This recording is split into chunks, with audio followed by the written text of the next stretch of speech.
and his friend. Let's pray. Jesus, we love you. We thank you, mighty God, that we can always depend upon you. You're so faithful. Father, we know you've been anticipating this service a lot longer than we have, and we pray that, Lord Jesus, you'll have your perfect will. By the power of your Holy Spirit, lead, guide, and direct everything that we do here tonight, Lord Jesus. Father, we pray in your name. Father, we pray a blessing on the rangers and missionettes, Lord God. Bless these leaders and let them train our boys and girls to grow up and be godly men and women. Those that work in the nursery and all behind the scenes right now, we give you all the praise for it. In your holy name, Jesus Christ. Amen. Well, let's bless the Lord. So let me introduce to you our school board elective and soon-to-be governor, Andrew Caudell, and our other school board electee, Ellen Manetto. He's taking over right now, and please don't get too political. Thank you. All right. This is a great crowd. So we have John Ippolito with us. We're really happy to have John. He's the president of Protecting Nevada Children. John is out of Incline Village, so came a long way. He's constantly up here speaking at school board meetings, goes to Carson City, speaks at the legislature, and what he is speaking about is the student data mine that we have in our public schools. We have an educational system that manipulates our kids to give data that they store and distribute, all in the name of education. And that's wrong. It's absolutely wrong. And currently we have a school board that maybe privately they'll say it's wrong, but publicly they do nothing. And those are useless elected officials. If they're not willing to stand up for it in public, they don't really believe it. And what I have told John, and I have said publicly, that if elected, one of the first things I'm going to do is find out what is going on with this data mining and tell the parents. I might not be able to stop it by myself, but I figure if I told the parents, they can stop it. So without further ado, I would like to introduce John Ippolito, president of Protecting Nevada Children.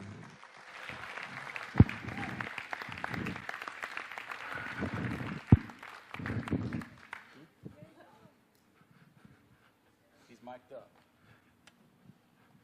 Thank you very much, Andrew, for that nice introduction. I appreciate it. Andrew is the first candidate for school board who's actually tried to do something before session or before early. So hopefully we're at the beginning of something good. We'll see. Okay. Basically, I'm going to talk about what you can do to protect your kids. I hope the high school kids are here because this is going to affect them more than anybody else. For many of us, those of us with white hair and almost white hair, it's kind of too late.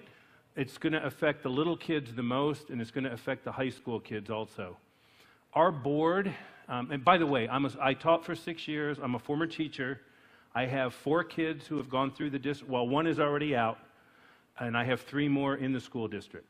So I have twins in 7th grade. I have a child in 11th grade, and I have 1 in the 2nd year of college.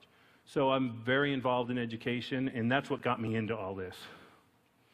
Our board has always been, right now there's only 4 of us, there was 6, but it's always been 50-50 Republican and Democrat. And at the end of the presentation, if you give me your email address in the back there, and you don't get this presentation from me via email by the weekend, that means I could not read your email address. My email address is john@jtahoe.com. So like I say, if you want the presentation and you don't have it by the weekend, email me. I couldn't read yours. Okay, what I started doing was researching the Common Core, and eventually we're about 3 or 4 slides in, maybe 2, I finally realized that the Common Core was the tool. The standards weren't what was important. The standards were the tool to collect the data. The data is what was important. We had good standards in several states. Common Core is not about standards. Common Core is about collecting data on children. That's why they were created. They had to be common, they had to be something that was easy to track, and later in the presentation, I'll get into that in a little bit more detail.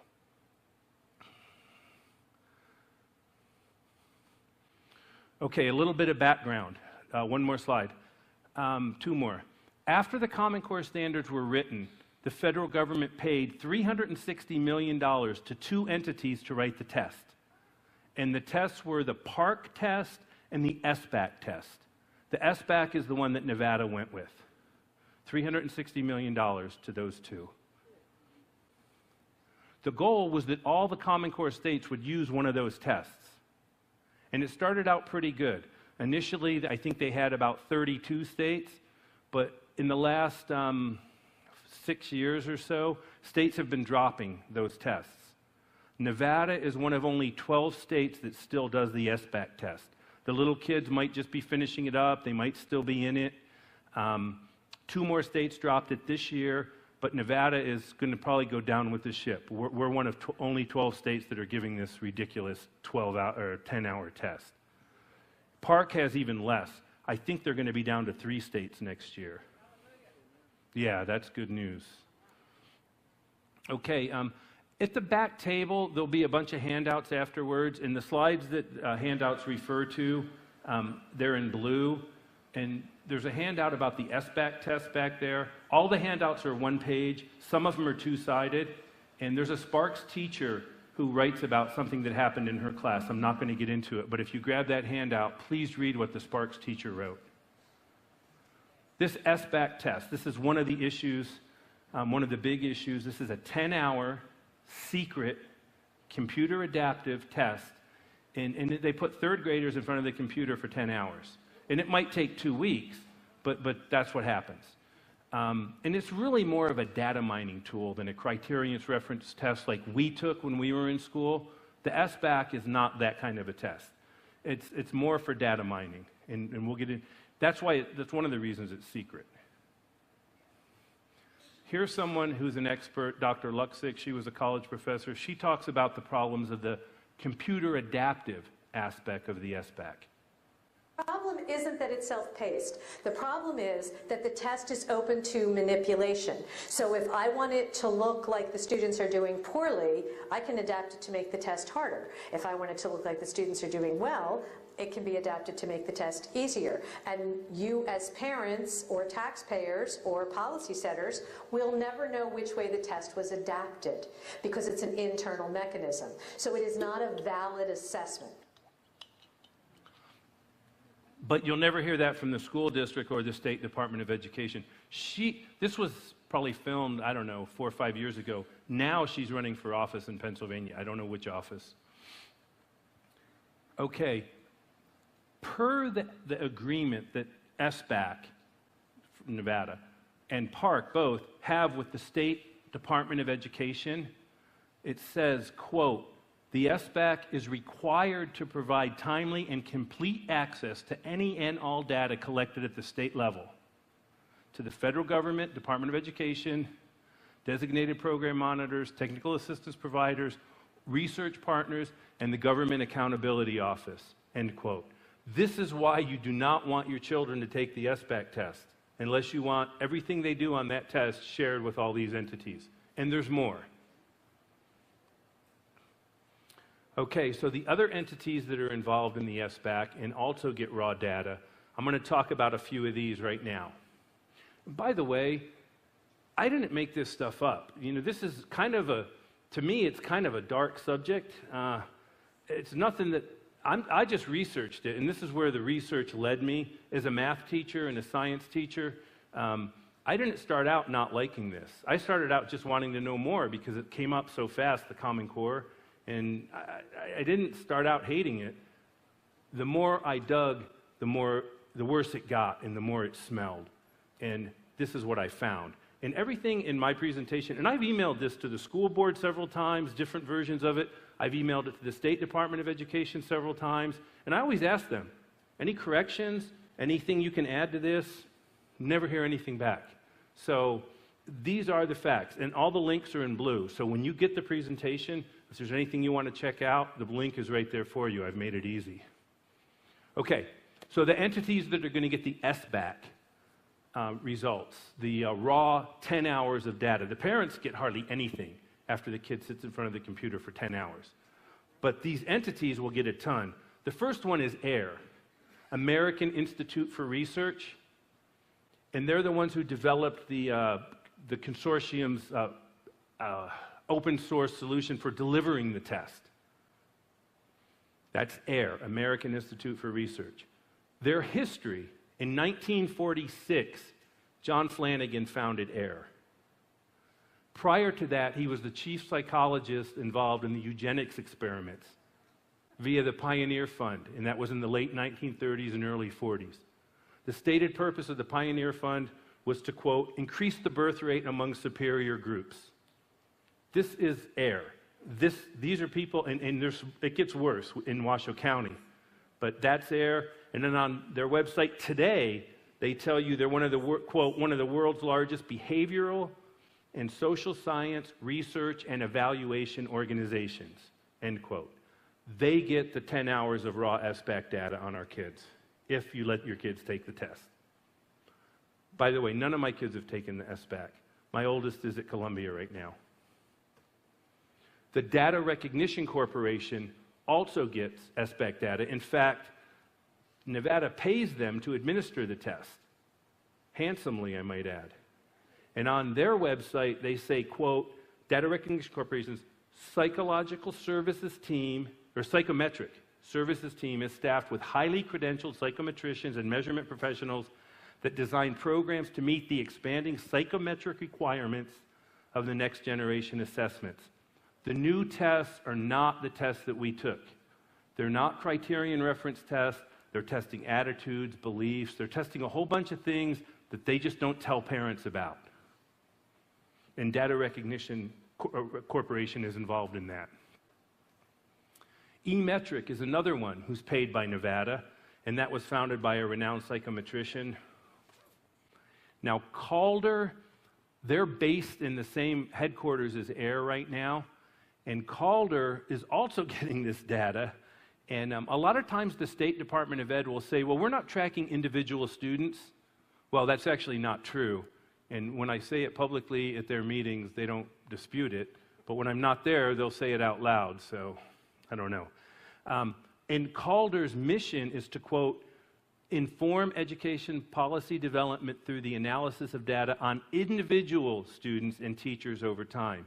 So a kid that sits in front of that computer starting in 3rd grade and taking that SBAC test, that's 10 hours this year. In 4th grade, there's 10 more hours. That kid is being tracked by this entity and AIR. And we'll talk more about AIR in just a minute. In psychometrics, we're not talking, again, we're talking about attitudes, beliefs, kind of what makes the kid tick. We're not talking about math and English. We're talking about different kind of assessments now. And that's what's so problematic with these assessments. This gentleman here was on with Glenn Beck. His name is Dr. Gary Thompson. I believe he's very progressive. He said he never watched Glenn Beck. He always thought it was a conspiracy show. I didn't do the video because he's not a very good speaker, I don't think. And it takes a long time of listening to him to get what he's saying.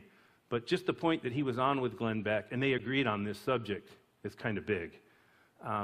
He agrees with Dr. Luksic, who's more conservative, that spoke just a couple minutes ago, that the SBAC is not a valid assessment. And Dr. Thompson also says that SBAC and these entities that we just talked about, according to Dr. Thompson, they will be developing psychological profile on the students who take the test. And if you wanted to watch his video, again, the link's right there. Now, the SBAC itself, that entity, once they were put together, They've moved 3 times. Back in 2011, they were in Washington State, and you can't find any research on why no one says why they moved. They started in Washington State, they moved to UCLA, and now last year they moved to UC Santa Cruz's Silicon Valley extension. I'm thinking they found a home because this is all about the data. So I think they're in the right place, Silicon Valley. My guess is they won't move again. But the reason they left the other 2 states is a mystery to me and other people who are watching this. The other problem with the SBAC is in our state, the Nevada Department of Education has threatened if your school does not, this is why schools won't tell you can opt out. And this is why when your kids come home and all of a sudden the test starts tomorrow or something, because the Department of Ed threatened every school in the state that doesn't have 95% participation rate will automatically be a 1-star school, which is the lowest school that you can have. They go from 1 star to 5 stars. I live in Incline. My youngest are in Incline Middle School. My 2 older have gone through there. We've never had 95% participation rate. We used to have about 20% opting out every year. We'll never be a 1-star school, but they'll still make that threat. New York State, they've had 20% opt out statewide for 4 years in a row, and they haven't lost a nickel, and it's not going to happen. It's an idle threat, especially with the current administration.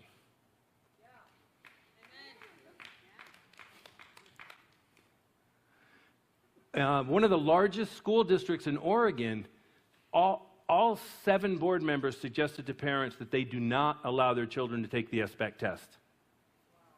Springfield, Oregon, the article's back there on the table. Here's one of our own trustees, and I know Howard is a little controversial, but Howard and I agree on one thing. Listen to Mr. Rosenberg from 2 years ago. I am disturbed, however, about this SBAC. I am more disturbed about it every day that I read about it. I can agree with Howard on that. Unfortunately, the parents never found out any of this, and the other board members wouldn't speak up, so Howard was alone on that one too, just like he was on many other things that I might not have agreed with him on. Okay, so the SBAC summary. And, okay, so here we go, one at a time. It's a computer adaptive test. We talked about why that was problematic. Tim and I, we can sit down and take the 3rd grade test, but we'll get a different test because Tim is smarter than me, so he's going to get a different test than I'm going to get. So it's not a valid assessment right from the get-go because kids aren't taking the same test. It's 10 hours, plus all the time wasted preparing for it and scheduling and computers. It's ridiculous to put a 3rd grader in front of a computer for 10 hours for that. It's designed to fail half of the students. And the problem with that is, if your kid fails, these scores are recorded forever. That's in the kid's record forever. Forever's a long time. So if they don't get all 3s and 4s, if they get a 2 somewhere along the line, that does not go away. And a lot of kids don't get 3s and 4s. And a lot of the ones that would get 3s and 4s don't take the test because their parents know better. And that's one of the complaints the school district always has. Well, they don't say it that way, but you're taking the kids out that would do well on the test. Yeah, that's because we understand we shouldn't be putting them in front of the test. And it doesn't get graded and returned to Nevada until the following school year. If they just finish the test now, they'll be in the next grade by the time that test comes back. It's useless. And even once they do it, we're only able to compare Nevada to 11 other states. The goal of Common Core was to be able to compare everybody. Well, on this test, we'll be able to compare them to 11 other states, unless more states drop it. They're useless, the results. If your kid ever took it, you'll get a 2-page, 2-sided deal with a few check marks. It's nothing that you should get, nothing compared to what you should get after 10 hours.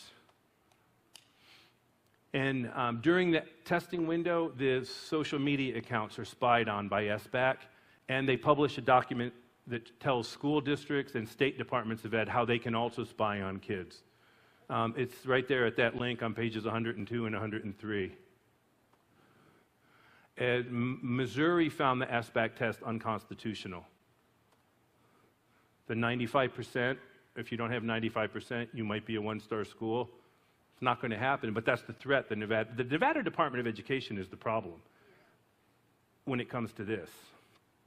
And the worst thing is the data mining, the storing, the sharing, and the possible psychological profiling that's done via this test, all without parental consent. Because I'm sure if your kids took the test, the school district didn't tell you all this. Okay, other tests my kids don't take because they've changed. I don't know a whole bunch about the 5th and 8th grade science exams. Until Common Core, by the way, I never, as an educator, a math teacher, I never opted my kids out of a test. But once I started researching Common Core and saw what it was really all about, now I'm real leery on what tests they take. They take all the tests the teachers do and all the work, but they don't take the 5th and 8th grade science exams, the NAEP. That used to be a good test, but now they're about gathering data on mindsets and grit, non-cognitive skills, and the MAP, that's also a computer adaptive test now.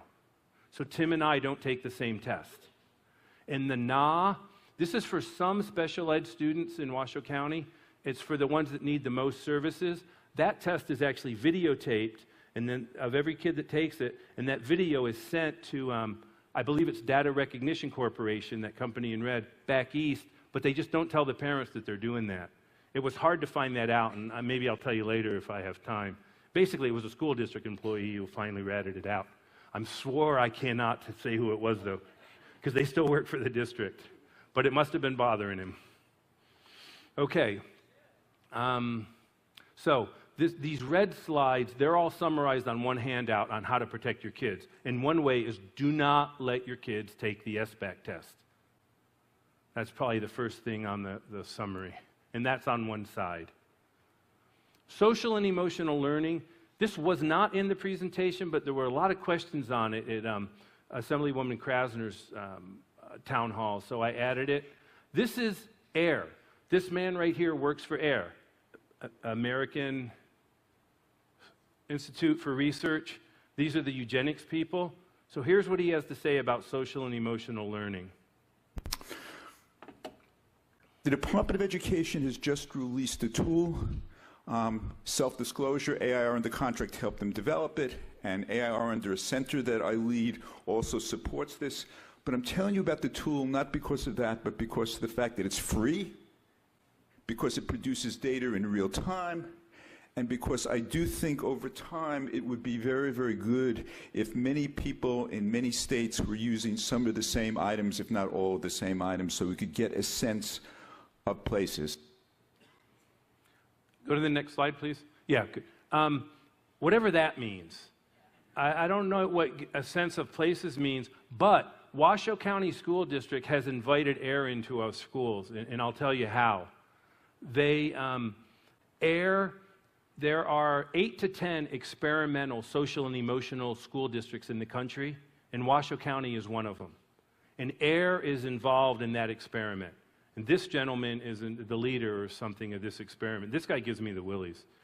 The next slide, this is the survey that's used in Nevada, and you'll see that the kid has to log in to fill out this survey, and it's called the School Climate Social Emotional Learning Survey. So this can be done in any classroom, anytime, and somewhere I read that it doesn't follow the individual kid, but then when I pulled the survey up, it says enter your username.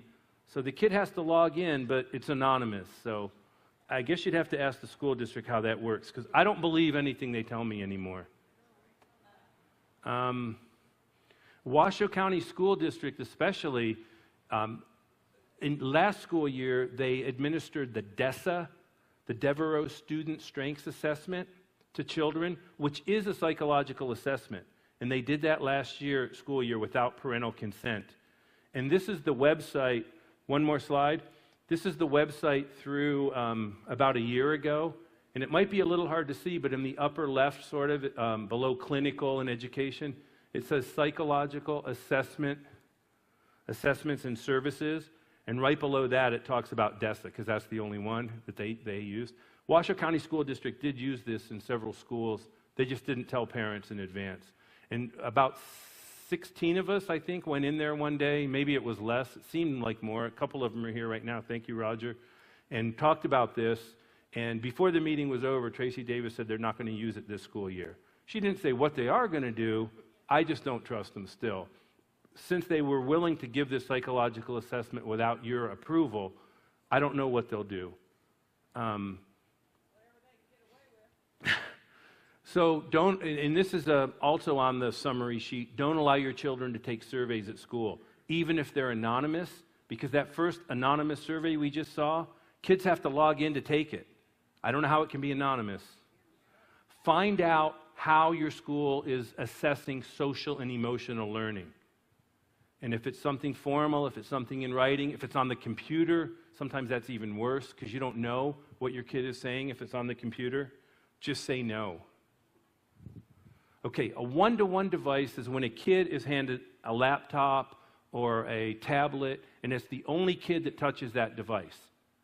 So those are especially problematic because everything the kid does on that device can be tracked. And we'll talk about social media and screen time, not too much about screen time though.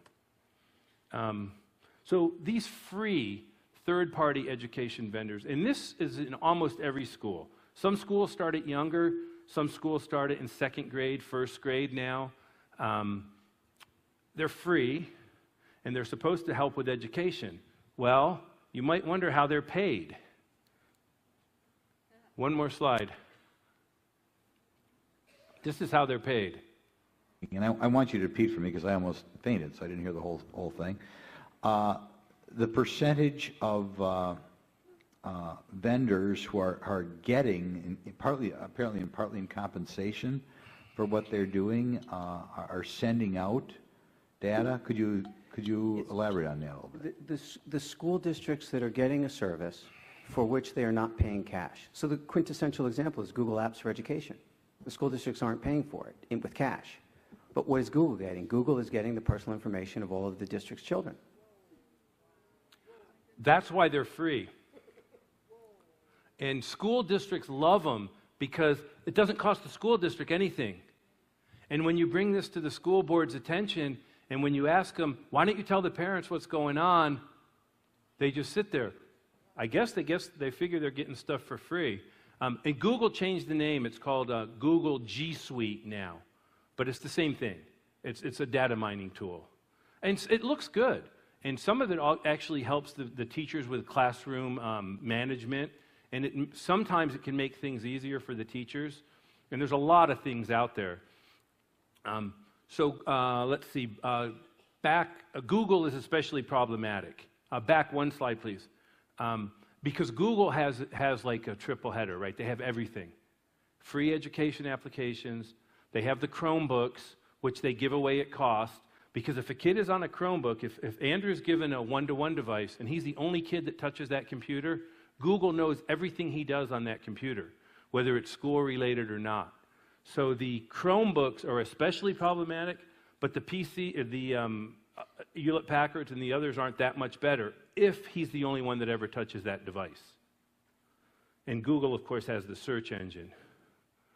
So 2 years ago, Education Week reported this, that Google was using the information to create behavioral profiles on students. They were violating the student privacy pledge. And Google basically, that was the same week, go to the next slide, that was the same week that the Nevada Commission on Education authorized $20 million to be spent on Chromebooks. So I saw that story and I sent the State Department of Ed the email with the story that Google is creating behavioral profiles on the kids. They never replied. I don't know what they're thinking. Just let's get it done before this guy or anyone else figures out any more. And then the next month, Education Week said Google admitted that it's spying on children in school. This is Education Week. This isn't Breitbart, and this is Education Week, which they did. Google did admit that. A year later, January 17, the Attorney General in Mississippi filed a lawsuit against Google for basically creating profiles on kids. We brought this to Adam Laxalt 2 years ago, tried to get him interested, but it's too complicated. That's all we hear. It's a complicated issue. He'll get back to us. That was 1.5 years, 2 years ago. I hate to say it, but He's not going to help, I don't think. But I understand he's going to be here, and I know last month he was talking to a parent in Las Vegas, and he told her that he was going to have his office contact us, me. I've never heard from him, so maybe when he's here we could ask him a little more about this, why he won't do this, because other attorney generals are concerned. One is concerned enough to file a lawsuit against Google.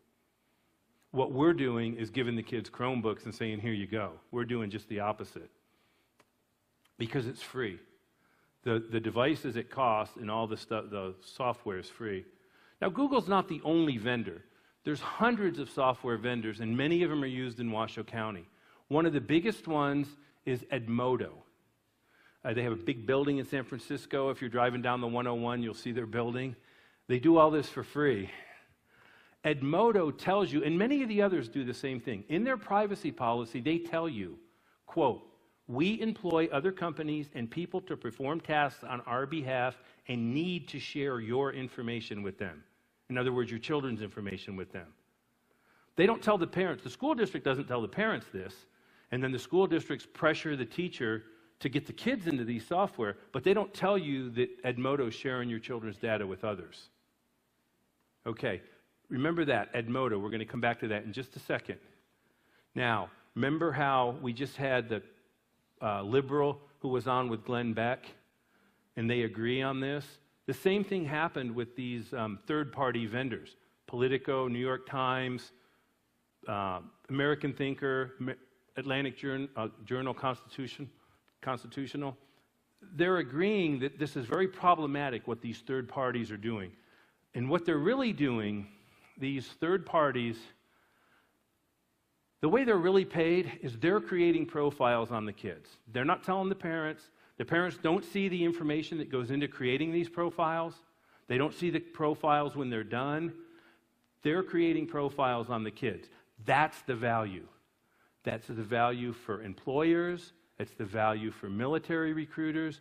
It's the value for Columbia College or any other college that wants the data eventually down the road, we think. We don't know for sure because it's all so new.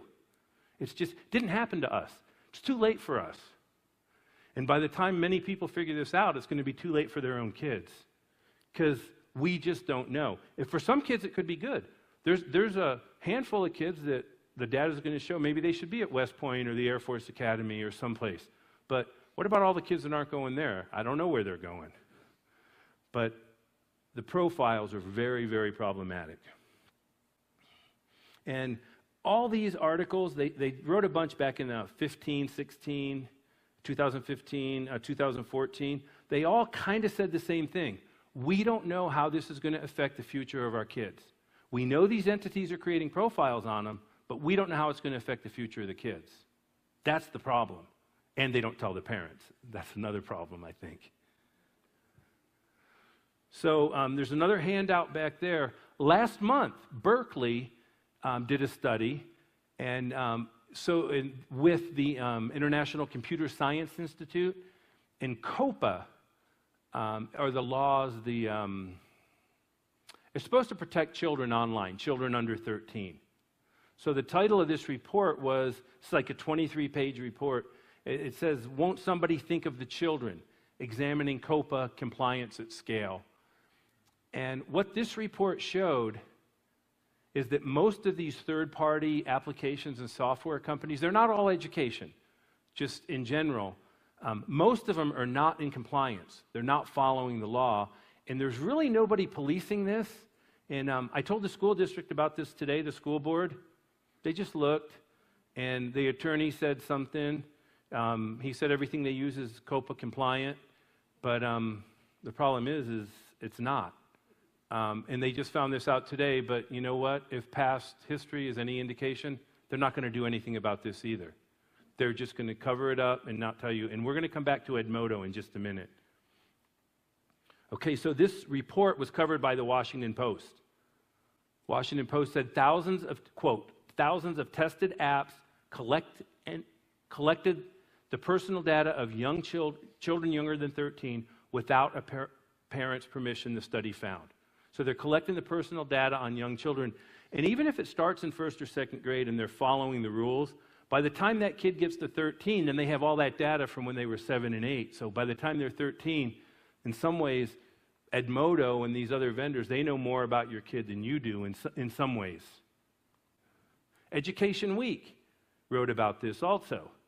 This one was interesting. I read this quote to the school board today. They just sat there and looked at me. This is an important study because it sheds light on the invisible background collection of information about users that many people in education are not aware of. And our school board does not want to know about it. They just wish I'd shut up and sit down. But that ain't going to happen. NBC talked about this, and what NBC said, that there's no way for us to tell if an app can track children's location and create a user profile. And this gentleman said the solution is don't let your kids use apps. And that's what we do in my house. My 13-year-olds don't use any apps, and they don't use the software at school. I'm not against computers, by the way. I was programming in high school back in the late 70s. 3 of my kids have been programming at a young age. It's not the technology that's the problem. It's the third parties and the way things are, and the school district's not telling the parents. That's what the problem is. And our school board knows. Many school boards have no idea what the heck is going on. Ours does, because I'm in there telling them about once a month. They just don't tell you guys. And I invited them to this meeting. Are any of the school board members here? One came once. Well, actually, a few have come over the years. And the thing is with these education apps and software, they have much more data on our children than the Facebook apps and the WhatsApp and the Instagram, because these have the stuff that your kid does in second period social studies, in third period English language arts. And plus it has the personal data too. And the education apps are much more problematic than the other apps. So here's a gentleman. This is the first ever, this is after FERPA got gutted. This is the first ever United States Department of Education Datapalooza. I swear to goodness, you can't make this stuff up. That's what they called it, Datapalooza. So this is a software company. The gentleman's name is Jose Ferrara. Let's hear what Jose had to say. Today, the world's most data mineable industry by far, and it's not even close. Next slide. It's not even close. And he's right. He knows. He's the CEO of that company. It's not even close what Google or any of these others have. It's these education vendors that have the most data on our children. And they're the ones that are least regulated. And they're the ones that are done in private schools and public schools. It's not just public schools for the software. And the younger the kids start, the more they do on a young age, the worse it is in my opinion, the worse it is, because the more information that others have on your children, they just don't tell you what it is, and they don't tell you what those profiles look like either once they create them. Here's what else he had to say. Because we have 5 orders of magnitude more data about you than Google has. We literally have more data about our students than any company has about anybody else, about anything, and it's not even close. This is the U.S. Department of Education's Datapalooza, one of the main speakers. I have a problem with that. I just say no. I don't want my kids on software at school. If they come home and have to research a paper, they do it at the table. I made a mistake. My oldest that's at Columbia, I used to let him have his computer in his room. I learned not to do that anymore. But either way, the education software is worse than anything else, in my opinion. Actually, in Protect Nevada Children's opinion, all of us. And one of our board members just came in. Mr. Gallimore, please stand up.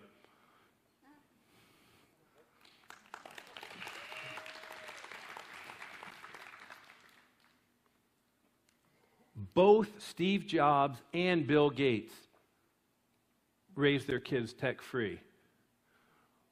What does Washoe County School District know that Bill Gates and Steve Jobs don't know? They don't know anything that these people don't know. But these gentlemen knew enough to keep their kids off of that stuff when they were young. Now, the people profiting from this, they don't put their kids on this stuff. There's a school in Silicon Valley, a Waldorf school, no computers till high school. And they discourage them from using computers at home before high school. And you have to pay a lot of money to go to this school, but the people that are making all this money off of our kids using this stuff, they don't let their kids use it. Just like Bill Gates and Steve Jobs. It's insidious what's happening. And it's unfortunate no one will tell you. Well, we'll tell you. Okay, so back in 2017, the Electronic Frontier Foundation made a 49-page report, and there's a one-page summary. It'll be back there on the table. And the title of the report was Spying on Students, School-Issued Devices and Student Privacy. It's a pretty good read. It's quite short, and pick that one up.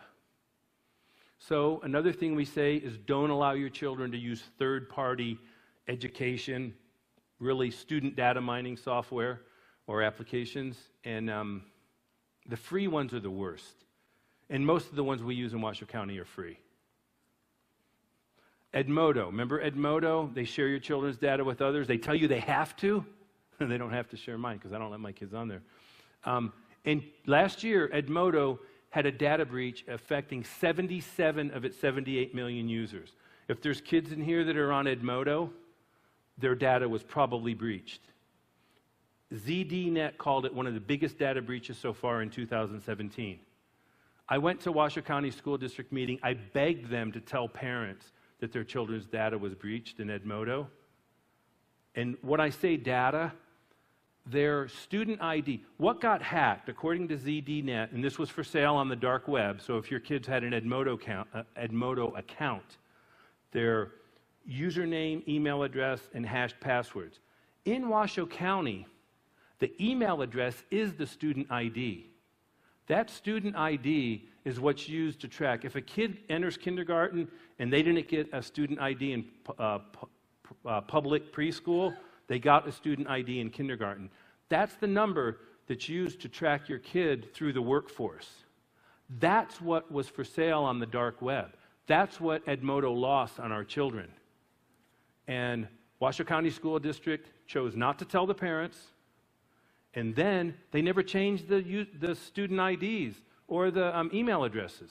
So these older kids, if you're using a school district ID, you know that's how it looks. There was, last school year, there were 450 families that did not let their children use Washoe County School District email addresses. And I was told my child was the only one at Incline High School. So I guess hers was the only student ID that wasn't for sale on the dark web. They made it sound like a bad thing. It sounded like a good thing to me. So don't allow your children to use school-issued email addresses. Try to get them one of the free ones. I would not suggest Google. I have a real estate website, so my kids use one from my J Tahoe, John at J Tahoe, and then my kids have theirs. But it's problematic. I don't know. Now, on social media, this is the first incident we know of this. Last fall, after Harvard accepted a bunch of kids, then they create a Facebook page for these kids. And then some of the kids went off and created their own private Facebook page. And 10 of the kids were posting stuff on there that Harvard didn't like. So 10 kids got their admissions to Harvard rescinded because of what they were posting on a private Facebook page. And it changed their lives, I guess, those 10 kids. That's the tip of the iceberg. There's 17 to 19-year-old kids that are pretty bright, and they didn't know enough to what to do online. How's a second grader or a first grader going to know what to do online? Unless your kid understands everything that they do online could be there forever, don't let them use it. And again, the education software is the worst, because that's the one that really gets into what makes the kid tick, the psyche of the kid. It's not about math, English, social studies, and science. It's about what's up here. It's about their psychometric profile, attitudes, beliefs, stuff that they really shouldn't be looking at anyway, but that's what it's all about now. And I hate to say, again, I know this is a dark subject. I get it. I didn't start out wanting to know all this. I learned this because I'm crazy, because I kept researching, and it's like, oh my gosh, that can't be. And it's like, it's just where the facts led me, and it's not good. And the school district won't tell you. The reason all this can happen is because FERPA, Family Education Rights and Privacy Act got gutted in two parts. Bush in 2008 and Obama in 2011. Before 2008, none of this could have happened without parental consent. Now it can all happen without parental consent. So Bush, he allowed the information to be personally identifiable information from student records to be shared without parental consent. It's not our data. On our kids, it's not their data. Someone else's. And then Obama, under PII, he allowed the data to be shared to any outside organization for research. And that's how you get all these people involved in that SBAC data, because they're all doing research. So they all get the 10 hours of raw data. So that was step 2 of FERPA getting gutted. So once FERPA was gutted, the federal government spent over $612 million to ensure that 47 states had the same longitudinal databases. Nevada changed the name of it. Nevada calls it the Empower system. And it's the pre-K to workforce. It's the cradle-to-grave tracking of our kids. And I'm going to focus on the K-12 part of that. And the System of Accountability Information in Nevada, that's the SANE. That's the Department of Education's database. The way that database is filled is every night, a few years ago, every district in the state had to switch to Infinite Campus. And I know if your parents in here, I know you like the Infinite Campus because you can keep track of your kids' assignments and see how your kids are doing. And I know it helps at my house, just put it that way.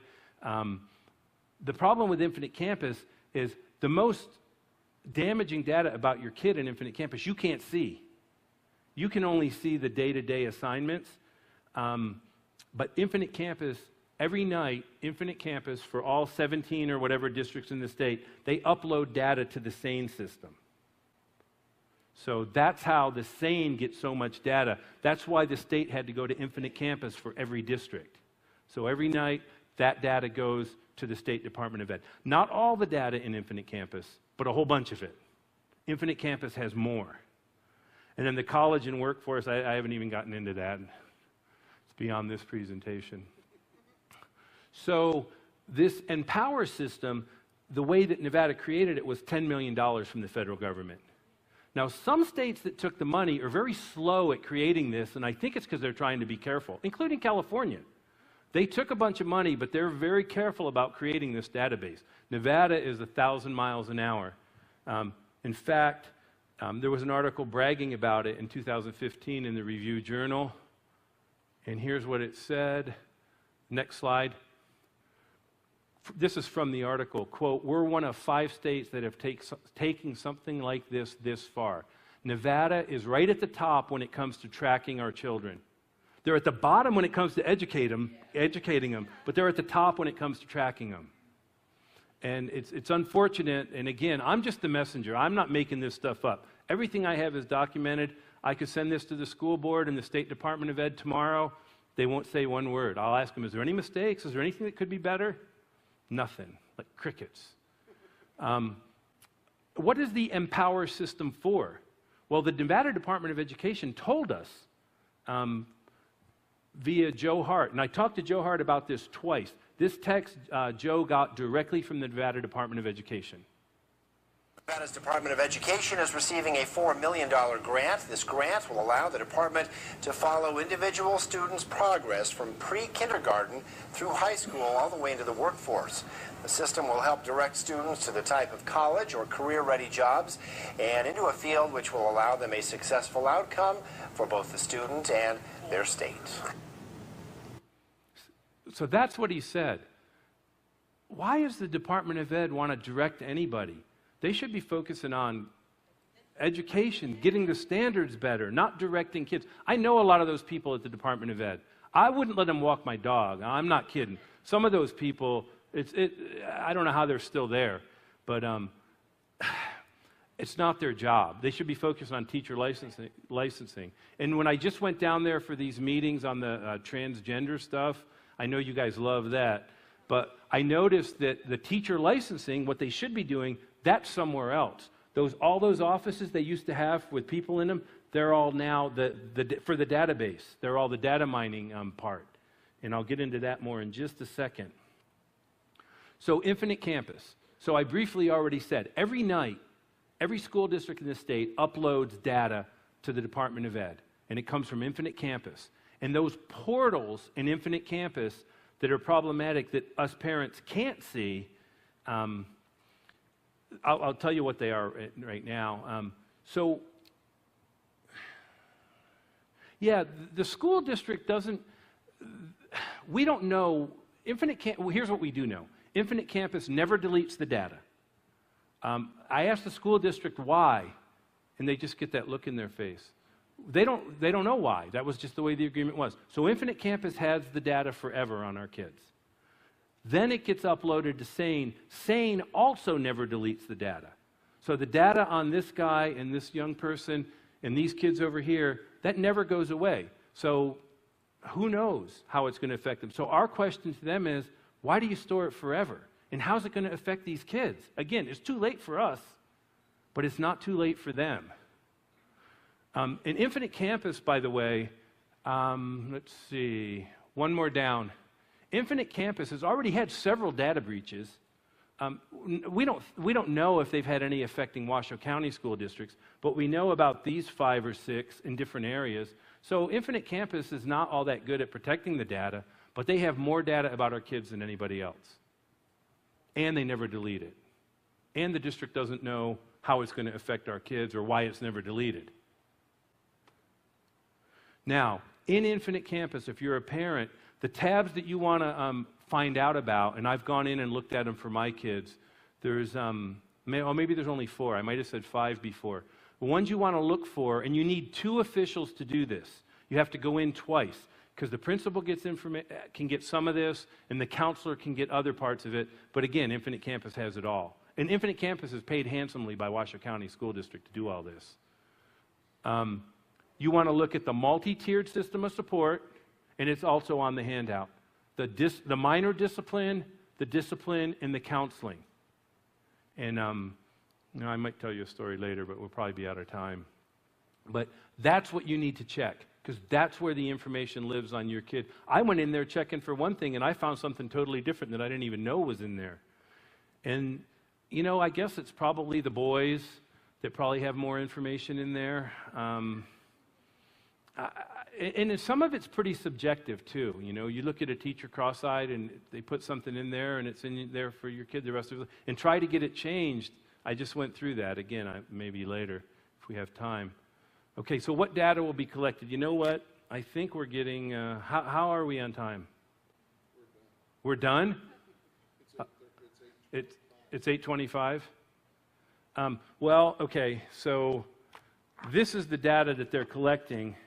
At the state level, it's about 1,000 fields, but some of these fields are personal, psychiatric, medical, and some of it, even though it's only one field, it could be tons of data for 13 years. It's very problematic. So let's just skip all this. The one that gets me the most is the psychiatric. Why are they collecting this stuff in the first place? They can't really answer the question, but and they don't like to hear it. So I guess, do you want me to just end it? Here's, what do you want me to do?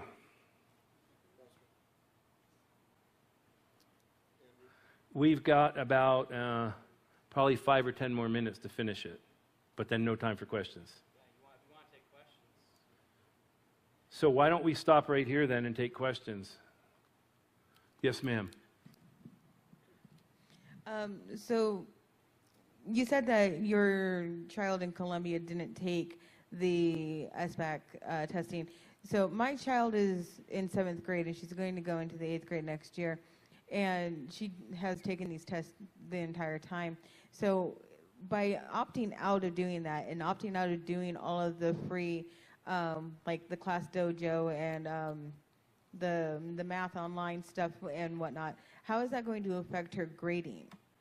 Affect her what? Her grading, because everything is graded online. I know. So if she doesn't do it online, they don't hand out the paper stuff. So how am I supposed to, circumvent that and make them say and tell them I am opting out of her using the free online educational tools how else is she going to be able to get all this done? Yeah, that's a really good question. The SBAC doesn't affect their grade.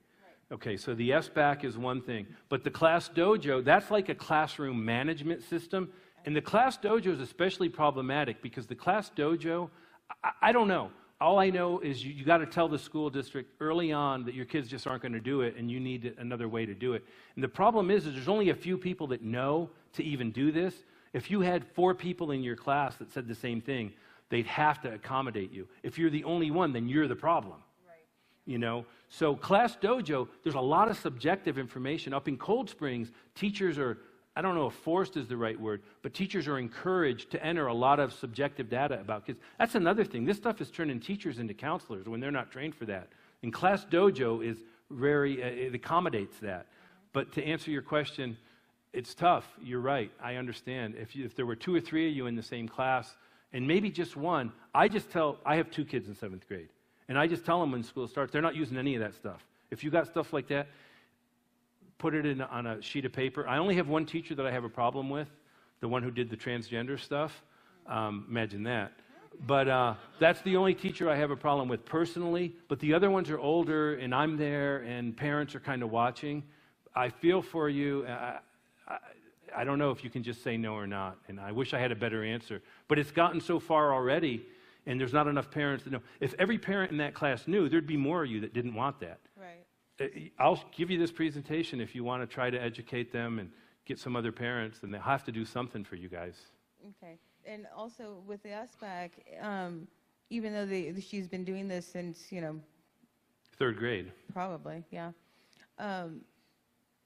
You're saying that they're collecting all this data in order to guide my child and stuff like that, correct? The SBAC is slightly different. The SBAC are these entities behind the scenes. You don't know exactly what the SBAC is doing. And the AIR and DRC and Calder, you don't know what they're doing. All we know is that they're getting all this data. So we have no idea what they plan to do with it in the future that's going to either harm or hinder or help my child in any way, shape, or form. No, so, we don't know. But we do have a right to say, no, she's not going to take these tests. Yes, it's late in your case, but yes, you can say that she's not taking it next year in 8th grade. Okay. And the other issue is if she didn't get 3s and 4s on all the time, then it's in her record forever that she got a 2 or a 1. No, no. That gentleman over there had his hand up for a long time, and then this lady right here. Sir, can you, without? Okay.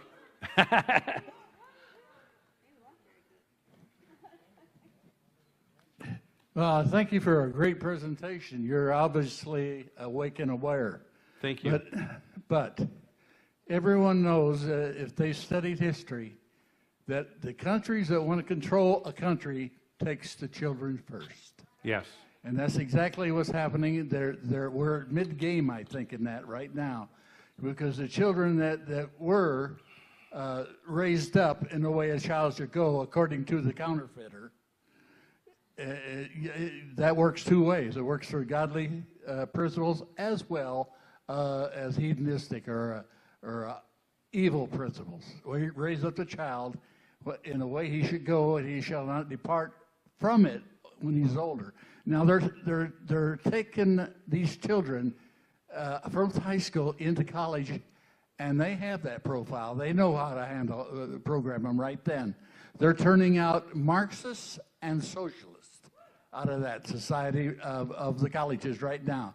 Marxists and socialists that are crying for the First Amendment, saying freedom of speech, while denying people that don't want to hear that freedom of speech. And that's in the news so far. But that's what's behind it. There is a move in this country to bring us the socialism and complete control of your child and elimination of the middle class. You're not the first one to say the beginning part of that, and it's been compared to what happened in Germany and what happened in China. And actually there's a good video where there's a lady from China who says how this is exactly what she left China to get away from, and now it's happening here. So let's see. Did one of those kids have a question? One of your kids? No? Right here, there's a lady right here. It reminds me of the movie Divergent. Yes, exactly. And The Circle. There's another one called The Circle. I'm a lunch lady at school, and I had no idea. The SBAC testing, I mean, we go through it all every year during school. I know. But what I didn't realize I thought, like I'm sure a lot of people, it was reading, math, all that. Well, I'm really ticked right now because these kids that take this testing, they're in these classrooms like all day. Stressed out. All day. And so we finish up our lunch for the whole school by about 12:30, 12:45. Sometimes we have, like at 12:40, some of the administrators will take 1 or 2 kids at a time, bring them through after lunch is already done, and let them get their lunch, and then they eat their lunch and they go back to testing. I had no idea. Ridiculous. And It's stressful for a lot of these kids. And again, unless they're getting 4s and 3s mostly, this stuff's with them forever. And we don't know. Part of it, there are some people that say part of the test is to stress them out. And being computer adaptive, since Tim is smarter than me, his test is harder. So even though he's smarter than me, he can get frustrated because the questions will keep getting harder and harder. And some of the smartest kids of all have realized if they get the questions wrong, the test is really short because they keep getting easier and easier. The kid who put the bubbles on the Iowa skills test, that kid might know that if they want the test to be short, just get the questions wrong. The only problem with that strategy is then the kid has a 1 or a 2 that never goes away. Anybody else, or back to there's this lady right here, somebody new. She's new to me. My kids went to school in Incline as well. And so I went onto the website to the climate test. Survey. The school climate survey. Yeah, I put it up there a minute ago. Oh, okay, I didn't see it. So there's 2. That one is for anybody in the state, and then Washoe County has another. Remember, Washoe County is an experimental social and emotional district. There's only 8 to 10 in the country that invited air into the classroom, and Washoe County is one of them. Hitler took Margaret Sanger's work and implemented it to do the Holocaust. And that's where we're at right now. This Margaret Sanger thing, if anybody saw Hillary's America, it explains it in there. It's alive and well today. And this little test here that's on the website with 76 questions, I think, you can have it if you want. I think that's... My kids don't take it. It's for anybody that wants to take it. And basically what it is it's turning in the teacher and the principal and saying things about whether you think, you feel that your child is getting a good education.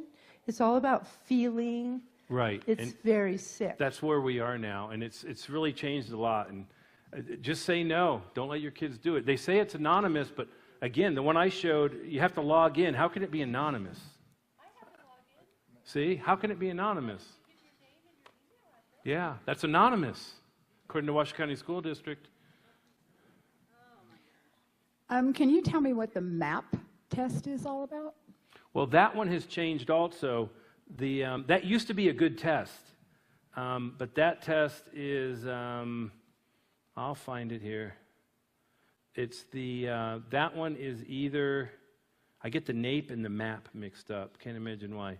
The MAP is also computer adaptive now. So the MAP test, Roger and I don't take the same test, even though we're both in 3rd grade and we both sit down at the same time.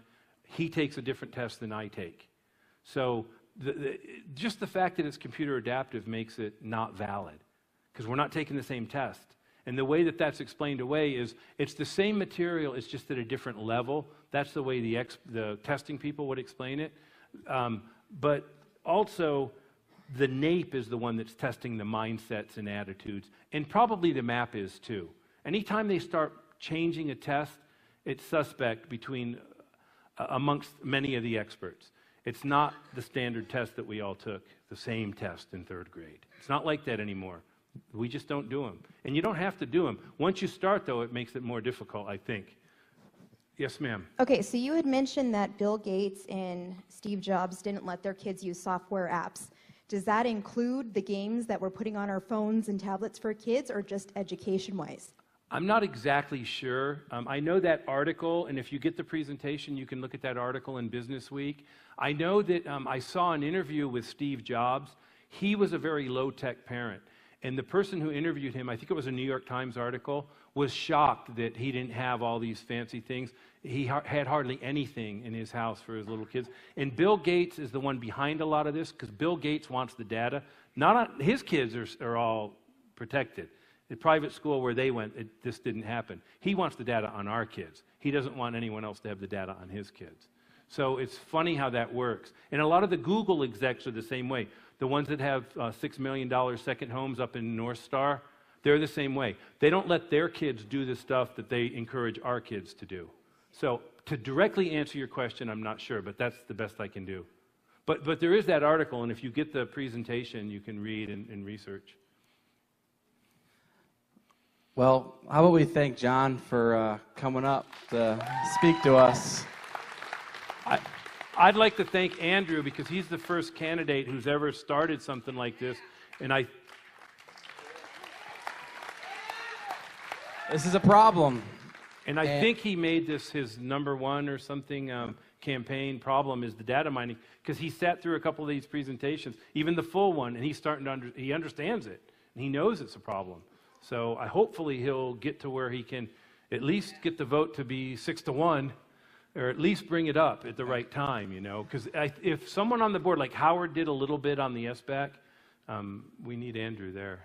John's there all the time speaking, and they look at him and they move on. They all know, they all ignore it. They know all of this and they ignore it.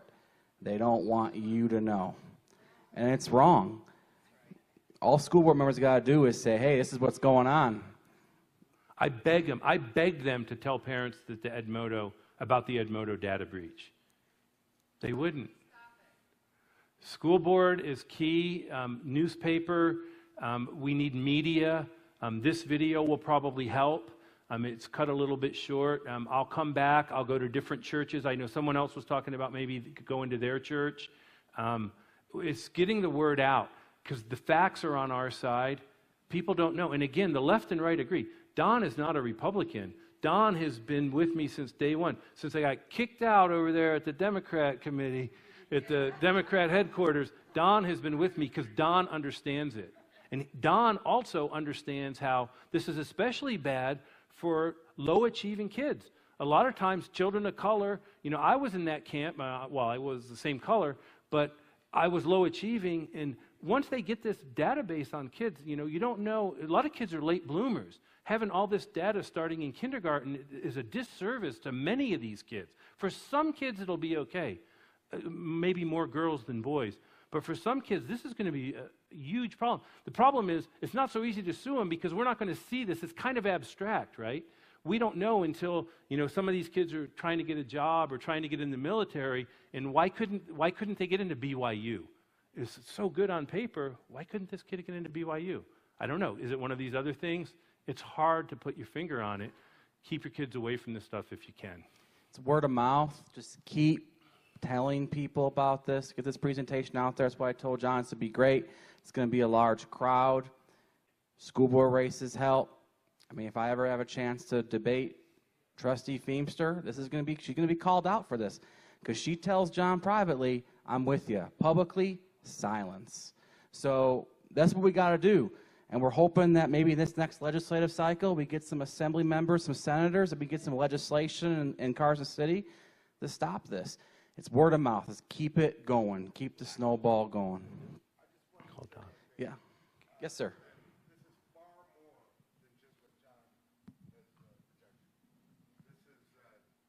This is U2. All the information at the start of the year that the student has to acquire, has to put down, it's about you, religion, your doctors, some of the hobbies that you do. This is your information too. Also the teachers. I feel sorry for the teachers because their careers are based on a third grader's test scores. This is, you know, something where the teachers are in jeopardy. They're really being looked upon as either for the schools or against, and and that depends on who takes the tests. There was a 95% threshold for each school, And those schools that did not get the receive the 95 are supposed to be one-star schools. Those are, especially down south in Clark County, they're going to be susceptible to the ADS, Achievement District, where they're prone to be taken over by the school districts. This is just way more than what John is talking about.